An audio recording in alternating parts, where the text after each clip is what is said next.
शारदीय नवरात्रि का दूसरा दिन देवी ब्रह्मचारिणी को समर्पित होता है। माँ का ये रूप तपस्विनी का है।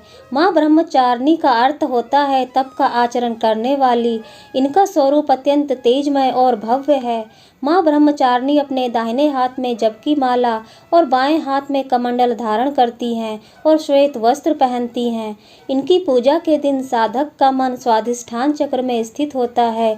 पूर्व जन्म में माँ ब्रह्मचारिणी ने राजा हिमालय के घर में पुत्री रूप में जन्म लिया था। तब देवर्षि नारद के उपदेश से इन्होंने भगवान शंकर को अपने पति रूप में प्राप्त करने के लिए अत्यंत कठिन तपस्या की थी।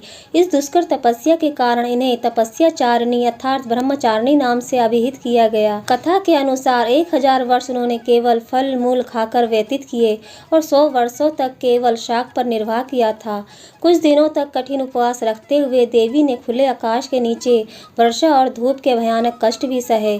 कई हजार वर्षों की इस कठिन तपस्या के कारण ब्रह्मचारिणी देवी का शरीर एकदम क्षीण हो उठा।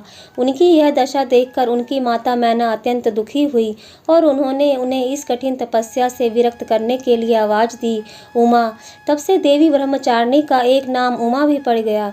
उनकी इस तपस्या से तीनों लोकों में हाहाकार मच गया। देवता, ऋषि, सिद्धगण, मुनि सभी देवी ब्रह्मचारिणी की इस तपस्या को अभूतपूर्व पुण्यकृत बताते हुए उनकी सराहना करने लगे। अंत में पितामह ब्रह्मा जी ने आकाशवाणी के द्वारा उन्हें संबोधित करते हुए प्रसन्न स्वर में कहा, देवी, आज तक किसी ने ऐसी कठोर तपस्या नहीं की जैसी तुमने की है। तुम्हारे इस कृत्य की चारों ओर सराहना हो रही है। तुम्हारी मनोकामना सर्वतोभावेन परिपूर्ण होगी।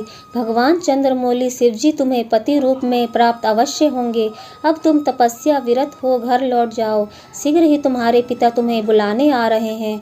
इसके बाद माता घर लौट आईं और कुछ दिनों बाद ब्रह्मा जी के लेख के अनुसार उनका विवाह महादेव शिव के साथ हो गया। जय माता दी।